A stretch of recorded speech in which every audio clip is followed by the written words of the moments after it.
देत हुन कैसे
का नारा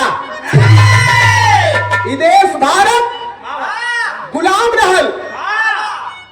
ई देश पे कभी मुगल सल्तनत का राज रहल तो एकरे बाद अंग्रेजन का राज रहल। बड़ी कुर्बानी के बाद ई देश के आजादी मिलल, हम लोग आजाद कहल जाइला। लेकिन सन 1928 की एक घटना सामने आती है। इस गीत के रचनाकार परम सम्मानित हमारे गुरुजी कवि हृदय सम्राट कवि शिरोमणि पूज्य गुरुजी स्वर्गीय चंद्रिका गुरुजी कितना बढ़िया लाइन में लिखलन बनी सके। एक लाइन गीत है कैसे भैया हई ढेर सट के ना बोले बहुत तनी लमो एकर गेन खोला गेन हालो हालो ऐसे और खोला सिटी दे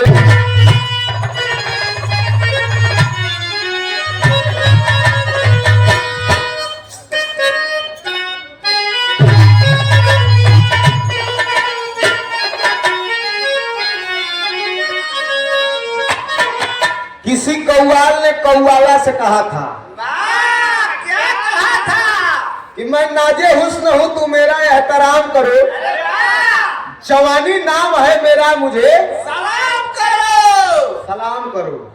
तो ओकर जवाब कौवाला का जवाब कौवाल साहब दिले रहलन। कैसे दिले रहलन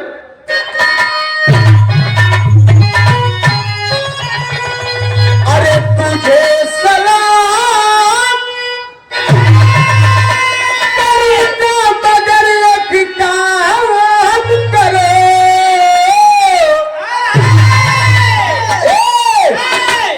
तुझे सलाम करूंगा मगर एक काम करे तू अपनी मस्त जवानी हमारे नाम करो, तू अपनी मस्त जवानी हमारे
हिंदुस्तान जिंदाबाद, वंदे मातरम, क्रांतिकारी बगावत कैले रहलन।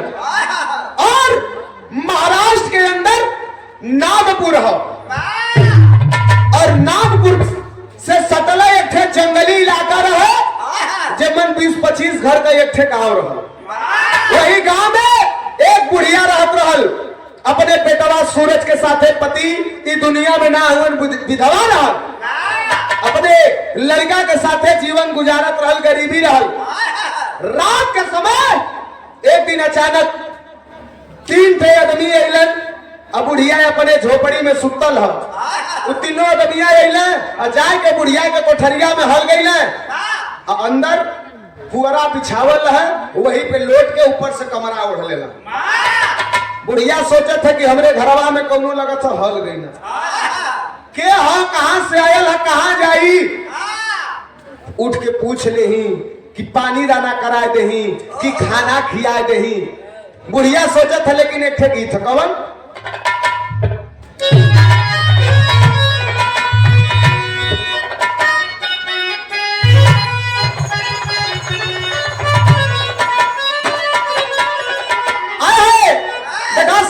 परिवर्तन सृष्टि का नियम है। कुछ साल पहले एक गीत आई रहल, बड़ा तहलका मचौले रहल, लड़का लड़का के जबान पे रहल, जल्ला ना कैसे अरे तसैया लड़का दियन सूत जल कोरा में, अरे सैया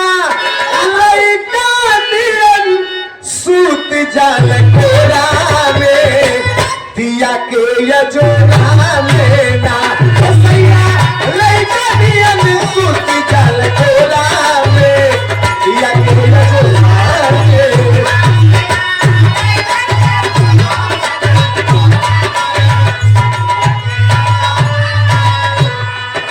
ओ भैया, माई सोचत है उठ के जाई, लेकिन जाए कैसे, उन बुखार में रहली।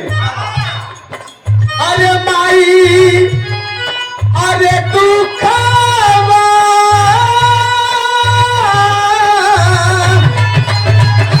माई तू खावा रतिया बितावती बड़ी, माई तू खावा रतिया बितावत बारी, सपना सजावत बारी हो, माई तू खावा रतिया बितावत बारी, सपना।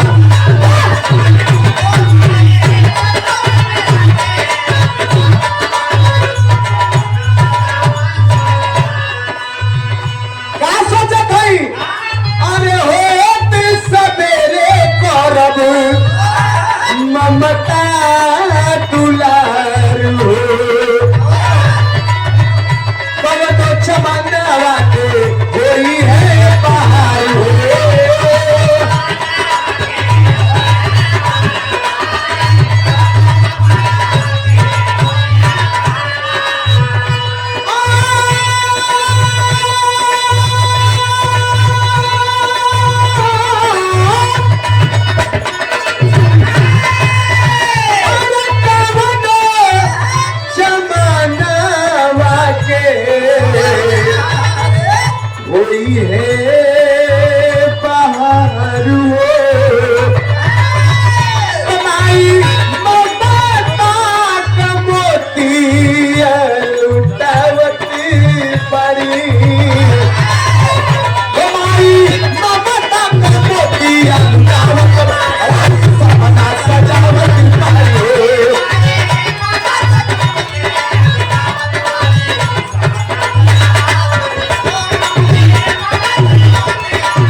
लेकिन बुखार हाथी का बल तोड़ दे वाला। माई उठना पोलिंग कलिन जाएगा सुता दा सवेरवा जाए के पूछ ले परिचय और कुछ बनाए के खिया दे। लेकिन जब सवेर भयल बुढ़िया माई अंगना झारत झारत जब जाए के वही झोपड़ी में ताकत है तो तीनों लड़का गायब। केहू ना हो। बुढ़िया माई के बड़ा अफसोस भल किया है। न जाने केकर बेटा रहल हो, न जाने केकर भाई रहल हो, कहाँ से आवत रहल, कहाँ जात रहल, के रहल, चल गए कुछ खियाए पियाए ना पौली। माई दुख में है। थोड़ा देर पितक पितक अंग्रेजों का दलाल खन्ना आता है, कहता है अरे बुढ़िया भूल गई अपने पति की मौत। कब भैया अब का कैली? कह रात को अपने घर में क्रांतिकारियों को पनाह देती है। कब भैया हम कौन क्रांतिकारी के पनाह दिली? कल सुनो, क्रांतिकारी शेखर आया था तुम्हारे घर, अपने साथियों के साथ सुबह जा रहा था, गांव के कुछ लोगों ने देखा है। अब बुढ़िया के अफसोस हो गए, भैया हमार बेटवा शेखर रहले, हम तो देखू ना पौली की मोट रहे कि पतील रहे, करिया रहे कि गोर रहे, लंबा रहे कि नाटा रहे, सामने से तना देखली पूरे भारत का बेटवा हुआ। अब बुढ़िया माई कहत का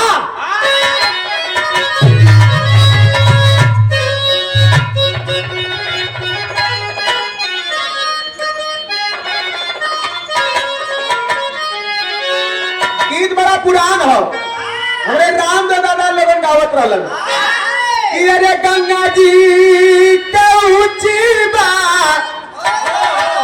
अरे रियनु हो जे पे बैठे भगवान। लेकिन ए भैया माई का कहली कि अरे देखली ना से करके अरे सकलियनु हो। अब बुढ़िया बोलल बिलखा अरे तक कैसे अरे चलावलाल अरे कोलिया ना हो देती न बतालूका कैसे चलावलाल कोलिया ना हो।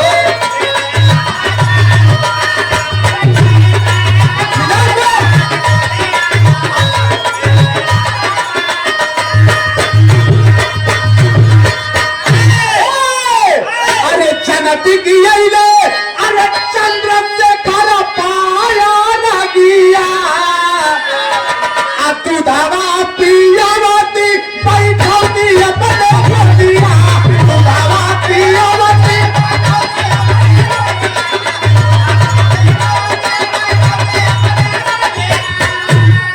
खन्ना अरे भाले चल खाली परदू नालिया न हो भाले चल खाली परदू नालिया न हो माता लुटा भाले चल खाली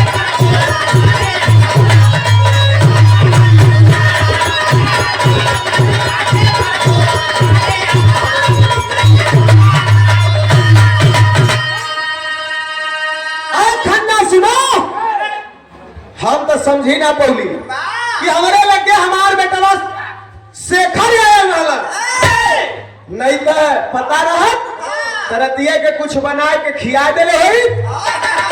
आई जवन तू बड़का बंदूक चमकावत हुआ एकर परवाह नहीं है, इस सीने में गोली भी लगे तब वो कौनो गम ना रहो जल्ला कोई परवाह ना रहल। खन्ना दरोगा जब सुनल सकलस कियो रे इस तब मुर्दा का फूक दे ही तो जाने आ जाए। तब खन्ना दरोगा ये काम करता है क्या?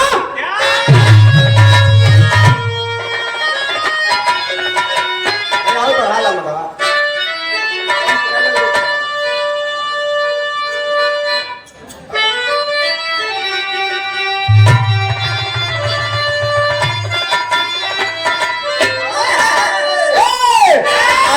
क्रोध भय डरेगा अरे उस पार बन के मुदई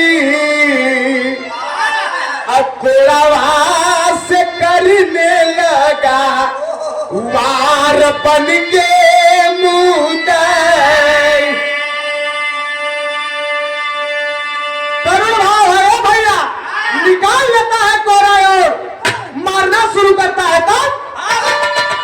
बुढ़िया माई गया चल अरे लोहू से रंगायल हो माई यही धरतिया के कारण भइल घायल हो अरे तो चल दिया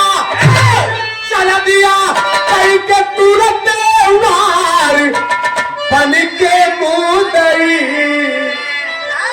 अब बुढ़िया बेहोश भई लाचार बन के मुदई।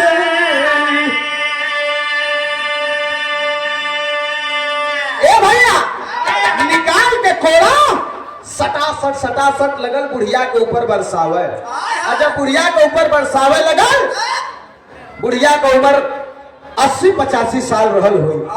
कोड़ा का मार बर्दाश्त ना भयल बुढ़िया धाराशाही हो गई। खूने खून भयल बा जहां खोड़ा लगे एक खेत चाम उकी लिया बा। शांति रहे भैया।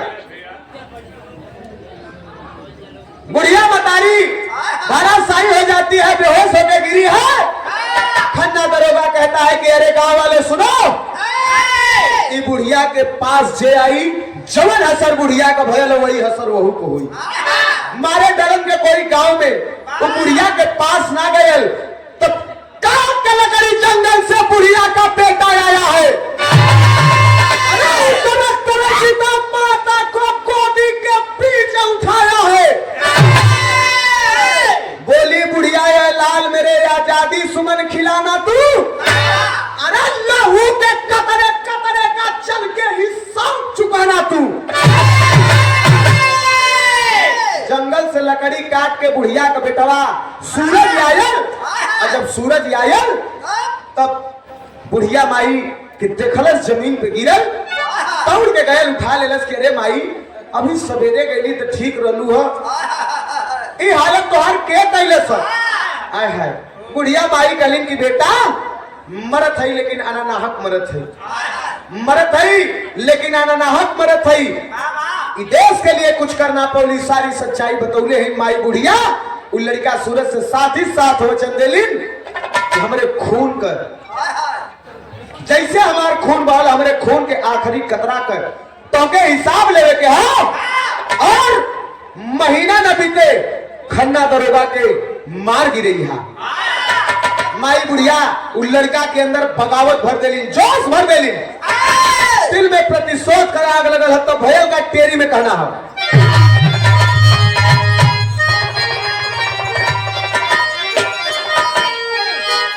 अरे तो बगावत वाली आधी चल पड़ी, अरे बगावत वाली आधी चल पड़ी तो पाजा पिघल क्रांति का झूमत डाली डाली।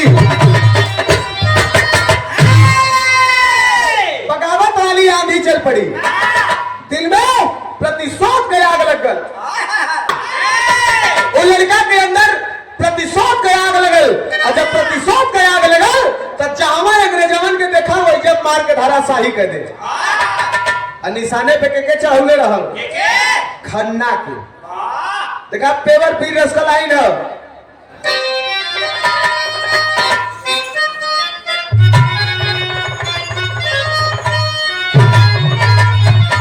जब रामदेव गुरु जी का और बुल्लू गुरु जी का जब विवाह हो रहा है जल्ला तो रामदेव गुरु जी कहे कि अरे हम कवनवा नहीं जा नई नई प्रीत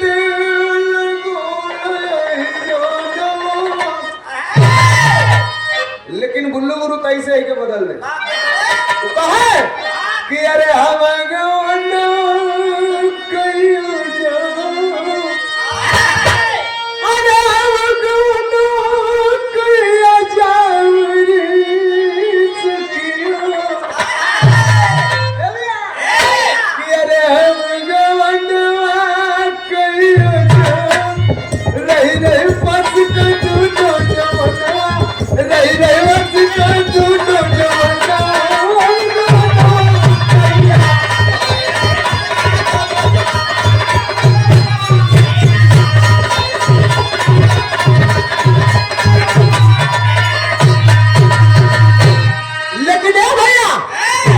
लड़का अब देखा तूफान मचेगा तो कैसे तई पत्तियां उड़ जा हम तूफानवा कर बैठा हम तूफानवा कर बैठा हम तूफानवा कर बैठा काहे रही हवा गई है काहे रही हवा गई है तूफानवा कर बैठा रे काहे रही हवा गई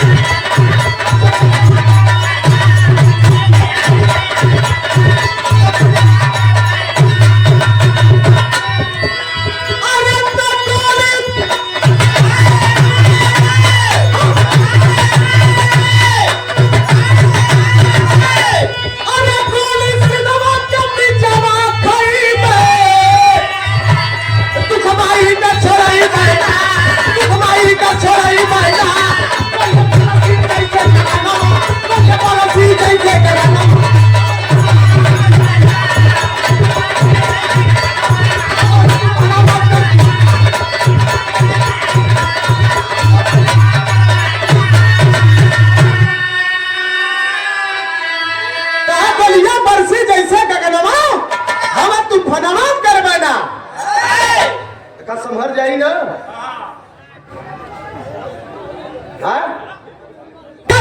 हम तू फनावा करबे ना कहा गोली सिनेमा का बिचवा खइबा तू कमाई का छड़ेबे ना चाहे गोली खाए के हो चाहे कुछ करे के हो अब लड़ो जब लड़े के बाद कैले तो एक दिन पता लगावे लगल कि खन्ना दरोगा दिन भर करेला का कहा जाला का खाला का पियला कब बैठाला कब उठाला पता लगावत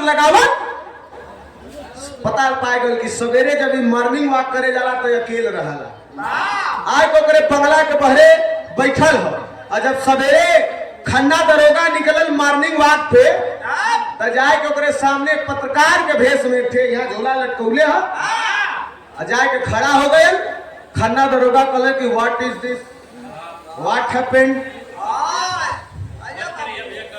देखा भाग गर्दन पे जी नहीं आवे बैठल ले लिए तो लिया के हमरे कपड़े पे चला देना हम कहलिए तो खुदे जाड़ा लगत तो ऊपर से और हवा देती ए भैया ऐसे भी अपन काम करेगा वो सकता है हुआ ए भैया तो वहां पे खड़ा लड़का आया खन्ना दरोगा से कलश की सरकार कुछ देना हो कल उधार हो खन्ना दरोगा कल की तो से कबो उधार ना ले ली कहा नहीं आप देले हुआ हम आपके आज चुकावे आए हैं तो कल जल्दी चुकाओ भयल का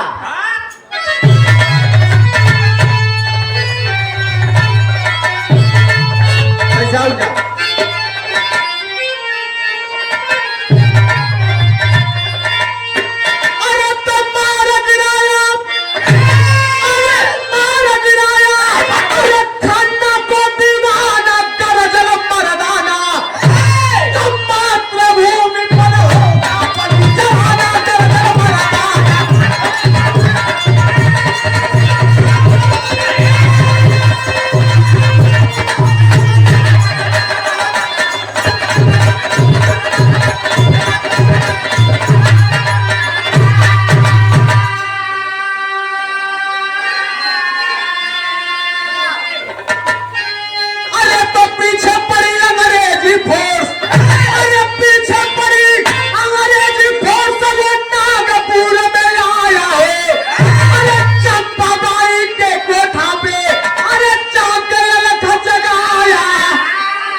निकाल के कमर से पिस्तौल ताज से एक गोली मरबे कैलस जब एक गोली लगल तो गिर के लगल तड़पा कला वही जियत है कले सटाई के दूसर की गोली मार देहल और जब दूसर की गोली लगल काम खत्म।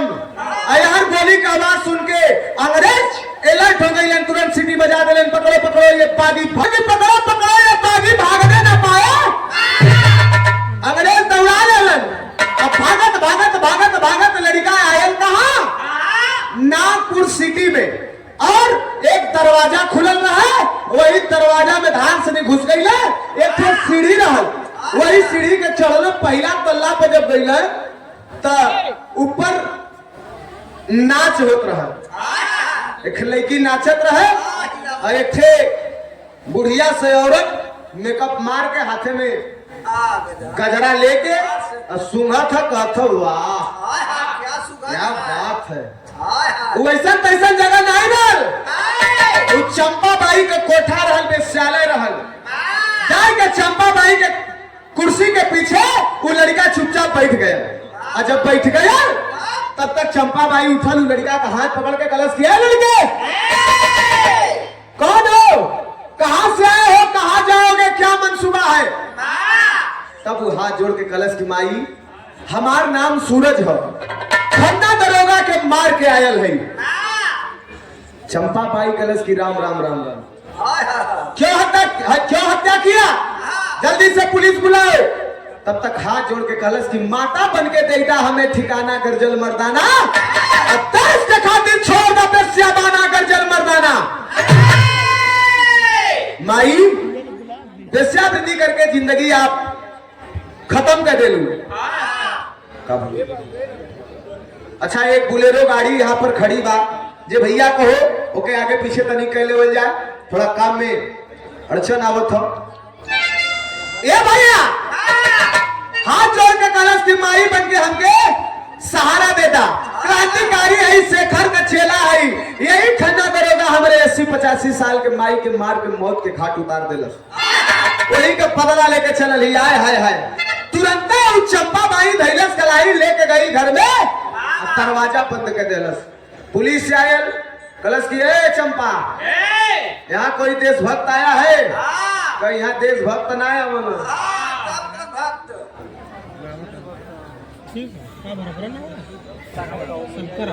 कलश की ए चंपा कोई देशभक्त आया है, कल यहाँ देशभक्त ना आया मन।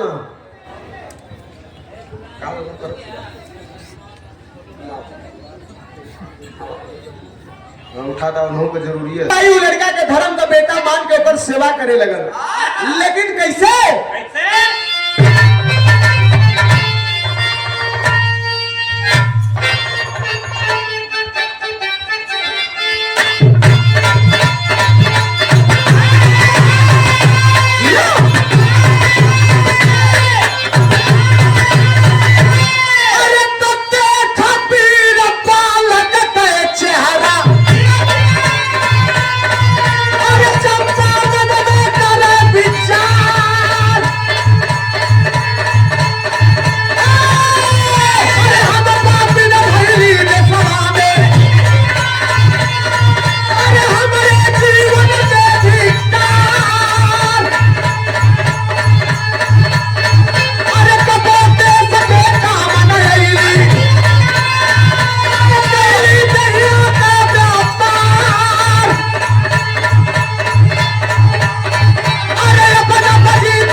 तू हमारे आँख खोल देला, हमके ऊ सिखा देला जवन केहू ना सिखौलस। बड़ा लोग गइलन, बड़ा लोग गइलन, लेकिन आज जो तुहसे सीख लेली बेटा केहू से ना सिखली। हम तो ई देश में रहली, ई देश में खैली जियली, बड़ा भइली, यही धरती के उपजल अन्न ग्रहण कैली, लेकिन देश के कामे कबो ना आईली। आज आई देश के कामे हई अबला तबला उठा के दे देली कोठरी में, बंद कर देली, और कुल जो जितना एकअप मेकअप का सामान रहे ओके उठा के फेंक देली भूसौल में। हाँ जितना ऊपर लड़की रहली नाचे वाली, और हमसे कहलस कि मन करे तो देश सेवा करे, और न मन करे तो घरे निकल जा। ओहू से ना मन करे तो यह काम करे कि हो तो कतो और चल जा, निकल जा लोगन कलकत्ता सोनागाछी में। ए भैया लेकिन यहाँ पर देश का सेवा हुई। उस लड़का के भक्ति पे एकदम बदल गई विचार। चंपा बाई के पुत्र लेखा होकर प्यार करे लगली, लेकिन वो चंपा कभी एक लड़का रह, ओकर नाम रहे चुन्नी। भाई कपारे में चुन्नी नहीं, ओकर नाम रहे चुन्नी। भैया का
खातिर बहल गंगा जी के धार परहित के लिए होला।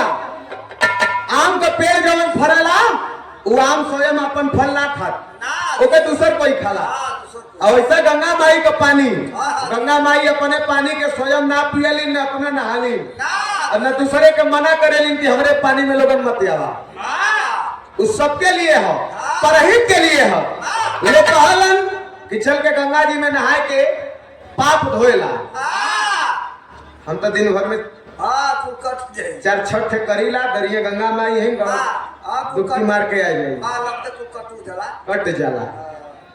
लेकिन एक कह का बात है, कह नहीं है बता दे भैया। चंपा बाई का बेटवा जवान चुन्नी लाल रहला, जाए के वही थाने पे दरोगा से कहले कि दरोगा जी कल तू के कल हम चंपा बाई का बेटवा है, कल तैयार का करे आल हुए। कल हमार माई एक क्रांतिकारी पालत हो घरवा। अच्छा चंपा बाई क्रांतिकारी पालत हो कहे हाँ। दरोगा कहे के जल्दी जेल में बंद कर, भागा न पावे न के कोनो भरोसा अरसा ना हो। ओके जेल में बंद कर देला। यार दूठे सिपाही भेजला चंपा बाई के कोठा पे। चंपा बाई के कोठा पे जब आयल हुआ तो चंपा बाई उस समय सूरज के साथे क्या करत रही।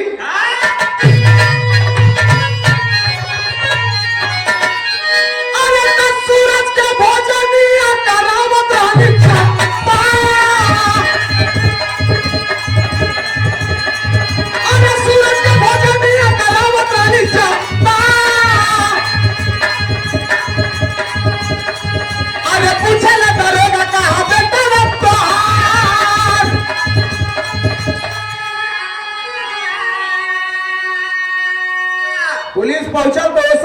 चंपाबाई अपने सूरज धर्म का बेटा सूरज के खाना सान के अपने हथवे खियावत रही, मुहे में खियावत है। सूरज बैठल हो, पहले सिपाही जाके कहला का चंपा ठीक लगत है? ठीक लागत है। हाँ तो निक लगते है भैया, ऐसे तेजाब न लगता ये भैया। चंपाबाई कहली कैसे यार? कहला तोहार लड़का कहाँ है? कहले तोरे आँखी में चन्नर मरले है, लौकत ना है। ये कान खाना खियावत ही है ना हमार लड़का है। का थानावा पे एक लड़का आयल है, वो अपने आप के तोहार लड़का बतावत है। चंपाबाई का दिमाग तुरंत तर्द काम कर गल कि हाँ सही है। कहो सही है में तो सरवा दोगला ही कह देला जाके कहा बात न जाने कैठे माई हम ही, लेकिन जाए के थाने पे दोगला ही कह देला। अब क्या करी? दरोगा साहब का सिपाही कहना चला, दरोगा जी बुलौला ना आइलिन है अपने सूरज बेटा के साथे पे थाने में। दरोगा जी कहलन कि तोहार लड़का के है? सूरज के कहे हमार लड़का है। कह तब ही के हो? कह हमें ना मालूम। अब चुन्नी लाल लगना रो माई बड़ी मार मरी है कुल। माई कहली कि का करे अइले है, लेकिन वो दरोगा भी दिमागदार रहा, वो कैलस का अरे तत्काई के पिस्तौलिया दरोगा का पतिया, अरे तत्काई के पिस्तौलिया दरोगा का पतिया, अरे ये बंदे का छेड़ा दूसरे के जबूतार,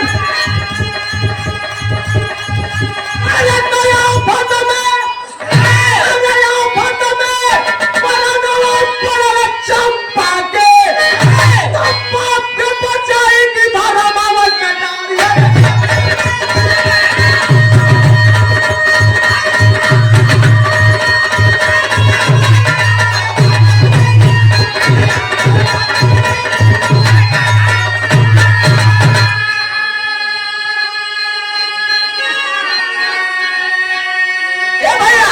दरोगा जी कहले कि तू कहता वही हमार बेटवा हो, अनु कहता कि है हमार माई हो। तो एक काम करा, सूरज के और चुन्नी लाल के एक लगे खड़ा कराए के दरोगा जी कहले ये ले चंपा पिस्तौल, ए मन जवन तोर लइका हो के छोड़ दे, जवन लइका तोर ना हो के मार मार गोली। अब चंपाबाई पिस्तौल लेके हाथ में सोचत है कि के बचाए। एक बारी हमार धर्म का बेटा है और एक तरफ हम अपने हार मास से तैयार कैले हैं, हमार बेटा है। के मारी के छोड़ी, एक तरफ हमार बेटा एक तरफ धर्म का बेटा है। का करी का ना करी, नकारात्मक सकारात्मक दोनों विचार उत्पन्न होता और वही में एक काम कैलस का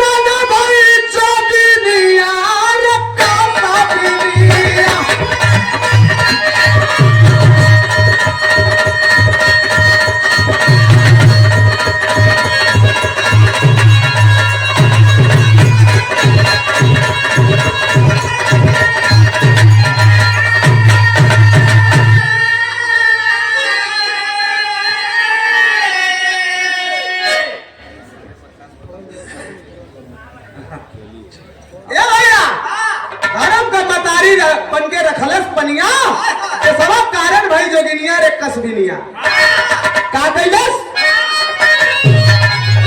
कि चुन्नी बेटा रही के हमार अरे तबला ताल मिलई है।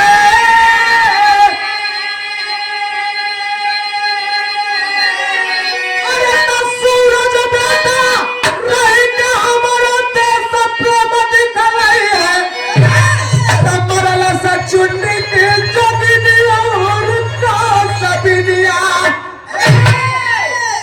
सोच सोचलस कि चुन्नी रह के का करी है, बहुत करी है, ये तबला ताल बजाई है, मिले है, बड़ुआई करी है, हाथी फंसाए के लिए है। लेकिन अगर हमार बेटवा सूरज रही तो देश का सेवा करी, देश के आजादी दिलाई। यह सोच के तार से नहीं गोली मरलस अपने बेटवा चुन्नी लाल के। और जब चुन्नी लाल के गोली लगल तो आए है गिरत गिरत तू कह दिलस कि आ ही रे माई ई का कैली, गिरत गिरत बोल गयल तो रहल त मतारिया न, रहल त मतारिया ममता छलक पड़ल मतारी के, दिल पसीज गयल। तब एक काम और कैलस का,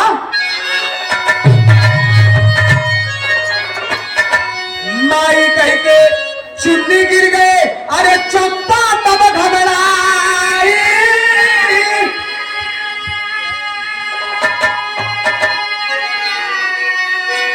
अरे पुत्र का ममता सोना सकी कोली सीने में खाई है।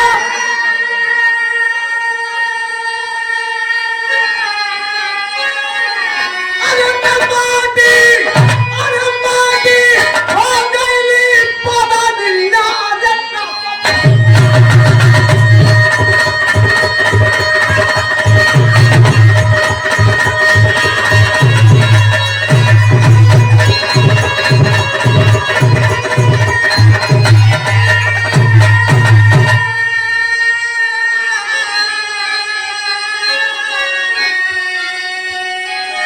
चुन्नी लाल गिरलन और तुरंत वही पिस्तौल, जब चुन्नी लाल के गोली लगल, चुन्नी लाल गिर गईलन। आहि रे माई ई का कैली, दिल पसीज गयल, ममता छलक गयल। और वही बंदूक अपने यहाँ पे लगाए के एक गोली और रसीद कैली। जब एक गोली अपने आप के मरली ना, धार से धाराशाही हो गई, गिर गई। दरोगा समझी ना पावत है, ताकत है सूरज कोरी। अरे कैसन कल हम का मालूम, कल ही कौन, कल ही अत्याचारी, कल ही कौन, कहीं हमार मतारी, कल अपने आप को क्यों गोली मारी, कहे पश्चाताप में, कल कहे से इहो तो केहू न केहू का तो भाई, केहू न केहू का बेटा रहल हुई, गोली मार देली और मरने के बाद स्वयं के भी मार ले ली पश्चाताप में। कला का चाहत हुआ, कला हम माई वाली लसिया दे दा, लेके जाई अंतिम संस्कार कर ले। कला न ले जाए कहीं जंगल में कतो गाड़ दा, चाहे बिजलिया वाले में फूक दा, न समझ में आवे तो ले जाके पानी में बहाए दा। इनसे हमसे मतलब कला तक करे ले का, कला हम घूम घूम प्लास्टिक भी नीला यह गलती कर रहा है।